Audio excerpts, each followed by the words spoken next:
ఓం సాయిరామ్ శ్రీమాత్రే నమ. అమ్మ బిడ్డలందరికీ నమస్కారం ఫ్రెండ్స్. ఎలా ఉన్నారండి?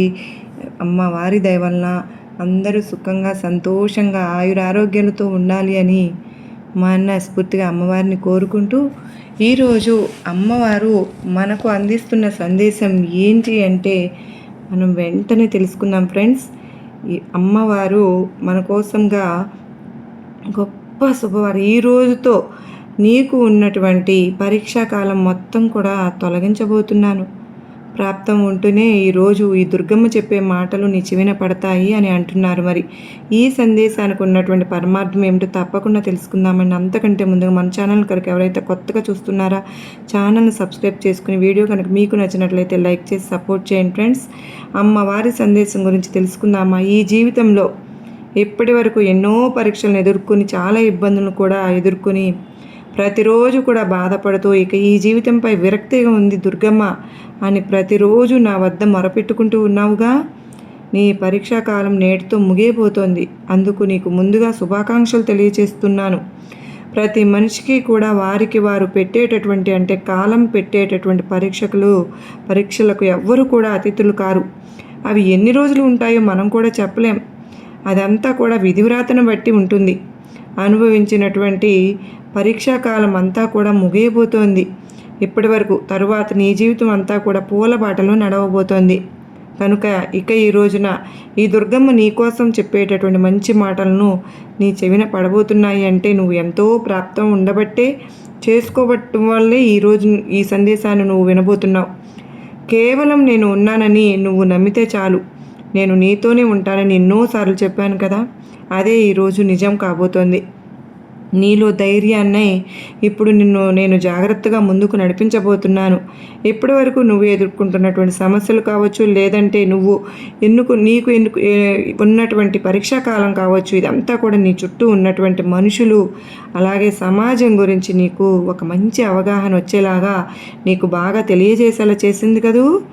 జీవితంలో ఎప్పుడు కూడా దొరకని దానికోసం నువ్వేమీ బాధపడవలసిన పని లేదు. అలాగే ఎవరో మోసం చేశారని కూడా బాధపడవలసిన పని లేదు.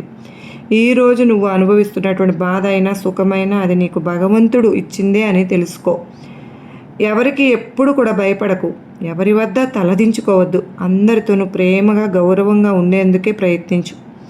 ఎప్పటికైనా సరే కానీ మంచి మాత్రమే గెలుస్తుందని ఎన్నోసార్లు చెప్తూ ఉంటాను కదా, అదే ఈరోజు నిజం కాబోతోంది. మరి ఇక నుండి నీకు ఉన్నటువంటి పరీక్షాకాలం మొత్తం తొలగిపోబోతోంది. ఇప్పటి నుంచి నువ్వు ప్రశాంతంగా ఉండాలన్నా, మనశ్శాంతిగా జీవించాలి అని అనుకున్నా, అనవసరమైనటువంటి విషయాల పట్ల ఎక్కువగా ఆసక్తి చూపవద్దు. ఇంకా అమ్మవారి సందేశాన్ని కొనసాగించే ముందుగానండి, మన సబ్స్క్రైబర్స్లో కొందరు నిజంగా ఎంతోమంది అంటూ ఉన్నారు, అక్క మీరు పంపించే ఈ సందేశాలు మా జీవితంలో సమస్యలకు ఎంతో తగినటువంటి పరిష్కారాలను చూపిస్తూ ఉన్నాయి. అమ్మవారి సందేశాలు మాకు ఎంతగానో కనెక్ట్ అవుతూ ఉన్నాయి. మా సమస్యల నుంచి మేము ఇబ్బందులను పడుతున్నా కూడా వాటి నుంచి మేము బయటపడేటటువంటి పరిష్కార మార్గాన్ని అమ్మవారు మాకు చాలా చూపిస్తూ ఉన్నారు. నిజంగా చాలా ధన్యవాదాలు అక్క అని చెప్పి. మీ సమస్యను బట్టి పరిష్కారాన్ని అమ్మవారు తెలియజేస్తారండి. మీ హ్యాపీనెస్ నాతో తప్పకుండా షేర్ చేసుకోండి ఫ్రెండ్స్. ఎప్పుడైనా సరే మీకు ఎటువంటి బాధ కష్టాలు ఉన్నా కూడా నాకు కామెంట్ సెక్షన్లో షేర్ చేయండి. నేను అమ్మవారి గుడికి వెళ్ళినప్పుడు తప్పకుండా మీ గురించి ప్రార్థనలు అయితే పెడతాను. ఒక్క మాటలో చెప్పాలి అంటే, వద్దు అనుకున్న దాన్ని వదిలేయటం కూడా మనం అనుకున్న వారిని నిర్లక్ష్యం చేయకపోవడమే చాలా మంచిది. ఇప్పుడు నిద్రిస్తే తెల్లారి మరలా లెగుస్తామో లేదో కూడా తెలియనటువంటి జీవితం. అలాగే అలాంటి కలియుగంలో ఉన్నాం మనం. అందుకే ఉన్న రోజులు కూడా నలుగురితోనూ నవ్వుతూ బ్రతికేస్తూ వారితో సంతోషంగా గడిపేలాగా ఉండాలమ్మా. కాకపోతే ప్రతి ఒక్కరిని కూడా నమ్మమని కాదు దాని అర్థం. ఎవరు నీకు ఎంత విలువని ఇస్తున్నారో, ఎవరు ఎంతగా నిన్ను గౌరవిస్తున్నారో వారిని అర్థం చేసుకుని వారిని దూరం చేసుకోకుండా వారితో కాస్త సఖ్యతగా ఉండు. ఇప్పటి వరకు చాలా ధర్మంగా నడుచుకున్నావుగా.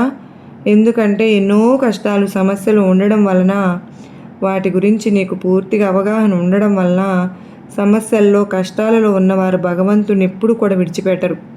అలాగే ధర్మాన్ని కూడా విడిచిపెట్టరు. ఇప్పటి వరకు నువ్వు భగవంతుని పాదాలను పట్టుకున్నావు, అలాగే ధర్మంగా ఉన్నావు. కనుకనే ఇక నుంచి నీ జీవితం సంతోషమయం కాబోతుంది. అంటే నువ్వు జాగ్రత్తగా జీవితంలో అడుగులు వేసేటటువంటి సమయం ఇది. అంటే నువ్వు ఆనందంగా ఉన్నటువంటి సమయంలో భగవంతుని మాత్రం మర్చిపోవద్దు, అలాగే ధర్మాన్ని కూడా మర్చిపోవద్దు. కనుకనే నేను నిన్ను హెచ్చరించి మరీ చెప్తున్నాను, ఎప్పుడు కూడా ఒకేలాగా ఉండేలాగా, ఒకే మనస్తత్వం ఉండేలాగా, నలుగురిలో ఉన్నప్పుడు కూడా ప్రతి ఒక్కరిని గౌరవిస్తూ నువ్వు కూడా గౌరవింపబడుతూ ఉండాలనేదే నా కోరిక. కనుక ధర్మంగా నడుచుకునే వారికి అధర్మం ఎప్పుడు కూడా వెంటాడదు అనుకో. ఒకవేళ వెంటాడిన భగవంతుడు వెంట ఉండి కాపాడుతాను, ఇదైతే నిజం. ఈ కఠినమైనటువంటి పరీక్షలు ఎన్నాళ్ళు దుర్గమ్మ, నేను తట్టుకోలేకపోతున్నాను. ప్రతిరోజు కూడా నువ్వు నా వద్ద మొరపెట్టుకుంటూ ఉంటున్నావు. ఇప్పుడు నీకు కఠినమైన పరిస్థితుల నుండి బయటపడేటటువంటి ఒక గొప్ప వరాన్ని నీ దుర్గమ్మను చూపించబోతున్నాను. కొన్నిసార్లు కఠినమైనటువంటి పరీక్షలు మనిషి ఎదుర్కోలేక విఫలం అవుతూ ఉండవచ్చుగాక, అలానే ఆ మనిషిని ఆ పరీక్షలు ఒంటరిలా గురి చేస్తాయి కూడా. కానీ అవే కఠినమైనటువంటి పరీక్షలు ఒంటరిని మనిషినిగా కూడా శక్తివంతంగా చేసేలాగా గొప్ప ప్రభావితమైతే చేస్తాయి. ఇప్పటివరకు నీ పరిస్థితులు నీకు అనుకూలించలేదేమో, ప్రతి ఒక్కరి దగ్గర చేయి చాచేటువంటి పరిస్థితి ఏర్పడిందేమో. ఇక నుండి ఎవరి బంధం కోసమో కానీ, ఎవరి ధనం కోసమో కానీ నువ్వు పాకులాడేటటువంటి అవసరం నీకు రాదులే. నీ మాట, నీ గుణం చాలా బాగుంటుంది కనుకనే అవన్నీ కూడా నీ దగ్గరకే వస్తున్నాయి. ఇప్పటి నుంచి నీ జీవితంలో నువ్వు ఒక్కొక్క అడుగు జాగ్రత్తగా వేసుకుంటూ ప్రతి ప్రణాళికలను ఏ సమయంలో ఎప్పుడు చేయాలి అనేది ముందుగానే ప్రణాళిక వేసుకుని జీవితంలో నువ్వు గొప్ప విజయాన్ని పొందుతావు కూడా. ఎవరి గురించి ఎక్కువగా ఆలోచించుకోవద్దు, అలాగే ఎవరి గురించి పట్టించుకోను వద్దు. అది నీ మనశ్శాంతిని దూరం చేస్తుంది. కాకపోతే నీకు ఇన్ని రోజులు కూడా చాలా బాగా, అంటే నీ చుట్టూ ఉన్నవారు కావచ్చు, నీ శ్రేయోభిలాషులు కావచ్చు, నీ స్నేహితులు కావచ్చు, నీ మంచి కోరే ఎవరైతే నీకు ధైర్యాన్ని కల్పించారో వారిని మాత్రం ఎట్టి పరిస్థితుల్లోనూ మరచిపోకు. ఏం జరిగినా కూడా అంతా దైవ నిర్ణయమే అని చెప్పి భావిస్తూ ఉండు. నీ మనసు అప్పుడు తప్పకుండా ప్రశాంతంగా ఉంటుంది. ఏదైనా కానీ తన వరకు వచ్చినప్పుడు మాత్రమే ఒక మనిషికి బాధ అంటే ఏమిటో తెలుస్తుంది. అప్పటి వరకు ఎదుటివారి బాధ కానీ, ఎదుటివారి కష్టం కానీ వారికి చాలా తేలిగ్గా కనిపిస్తూ ఉంటుంది. కనుక ప్రతి ఒక్కరికి కూడా భగవంతుడు అనుభవాన్ని, గుణపాఠాన్ని నేర్పిస్తాడు. అనుభవానికి మించినటువంటి గుణపాఠం ఎక్కడ ఉంటుంది చెప్పు? కనుక ఇప్పటి వరకు నీకు ఉన్నటువంటి కష్టాలు, పరీక్షలు ఇవన్నీ కూడా నువ్వు దాటేశావు. నీ కర్మ ఫలితం నుంచి నీకు పూర్తిగా విముక్తి కూడా కల్పించబోతున్నాను. చూసావా, ఎప్పటి నుంచో నువ్వు నన్ను అడుగుతూ ఉన్నావు, దుర్గమ్మ ఇంకా ఎన్ని రోజులు ఇలా అని. ఏదైనా సమయం రావాలి అని అంటూ ఉంటారు కదా, ఆ సమయం వచ్చినప్పుడు నువ్వు ఎంత దూరం చేసుకున్నా కూడా నేను నీ దగ్గర అవుతూనే ఉంటాను. నువ్వు ఎంత బాధపడుతూ ఉన్నా కూడా కొన్నిసార్లు అలా చూస్తూ ఉండాల్సినటువంటి పరిస్థితి కూడా నాకు వస్తూ ఉంది. అప్పుడు మాత్రం నేను ఏమీ చేయలేనటువంటి పరిస్థితుల్లో నీకు ధైర్యాన్ని, అలాగే మంచి ఆలోచనలను, విధానాన్ని కల్పించేలాగా చేస్తున్నాను. ఒక బంధం మనిషికి భరోసాగా ఉండాలి తప్ప అవసరానికి వాడుకునేదిగా ఉండకూడదు. కనుకనే నీ చుట్టూ ఇప్పుడు కొన్ని బంధాలు ఏర్పడబోతున్నాయి. ఆ బంధాలను నువ్వు జాగ్రత్తగా వాళ్ళందరితోనూ సఖ్యతగా ఉంటూ ప్రతి ఒక్కరిని కూడా ప్రేమిస్తూ ప్రతి ఒక్కరితో కూడా ఆనందంగా ఈ జీవితాన్ని సాగించు. ఎప్పుడు ఎవరితోనూ ఎలాంటి కలహాలు పెట్టుకోవద్దు. ఒకవేళ వారు నీపై ఏదైనా కానీ కోపం తెచ్చుకున్న వారితో నువ్వు నవ్వుతూ మాత్రమే సమాధానం ఇవ్వు.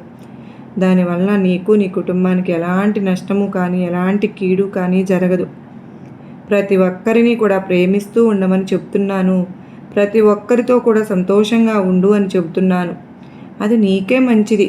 సమస్యలు, కన్నీళ్ళు, కష్టాలు ఇది ఎప్పుడూ కూడా మన చుట్టూ ఉండేవే. కాకపోతే వాటి గురించి మనం ఎక్కువగా ఆలోచిస్తూ ఉన్నప్పుడే మన మనసుకు ప్రశాంతత అనేది దూరమైపోతుంది. కనుకనే ఇక నుంచి నీకు ఎలాగో కష్టాలు, అలాగే పరీక్షలు ఇవన్నీ కూడా తొలగిపోతున్నాయిగా. కనుక నీ మనసుకు ముఖ్యమైనటువంటిది ప్రశాంతత.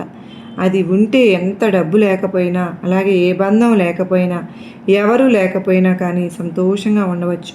ముందు నీ మనసును నువ్వు ఆధీనంలో ఉంచుకుంటూ ప్రతిరోజు కూడా మంచి మంచి ఆలోచనలు చేస్తూ, మంచి పనులు చేసుకుంటూ, ప్రతి ఒక్కరిని గౌరవిస్తూ, భగవంతుని యొక్క నామాన్ని ప్రతిరోజు కూడా స్మరిస్తూ, ఆయన చేసే ఏదైతే నీకు దారి చూపిస్తున్నానో నేను దుర్గమ్మను, దాన్ని చక్కగా నువ్వు అమలుపరిచి ఆ మార్గంలోకి నువ్వు ప్రవేశించి దుర్గమ్మ ద్వారా నువ్వు గొప్ప లాభాన్ని పొందాలని మనస్ఫూర్తిగా నేను కూడా కోరుకుంటూ ఉన్నాను. పిచ్చి ఆలోచనలతో నీ మనసు ఎంతో అతలాకుతలం అయిపోయింది. నీ మనసుకు కాస్త ప్రశాంతత లభించాలని దుర్గమ్మ రూపంలోని సందేశాన్ని నీకు అందించానని అనుకో. ఇప్పటికైనా సరే కానీ కన్నీరు కార్చకుండా, నీ ముఖంపై పెదవులపై చిరునవ్వులు తొలగిపోకుండా ఆనందంగా జీవించాలని మనస్ఫూర్తిగా కోరుకుంటూ ఈ దుర్గమ్మ నీ నుంచి సెలవు తీసుకుంటున్నాను. నీకు నా ఆశీర్వాదములు ఇస్తున్నాను బిడ్డ అని అమ్మవారైతే అత్యద్భుతమైన సందేశం మనకు అందించారు కదండి. మీకు నచ్చింది కదా, గొప్ప ధైర్యాన్ని నమ్మకాన్ని కలిగించింది కదా. నచ్చింది అనుకున్న ప్రతి ఒక్కరూ కూడా శ్రీమాత్రే నమః అని టైప్ చేయడం మాత్రం మర్చిపోవద్దు ఫ్రెండ్స్. మీ సపోర్ట్ నాకు ఎంతగానో అవసరం, మరలా చెప్తూనే ఉన్నాను.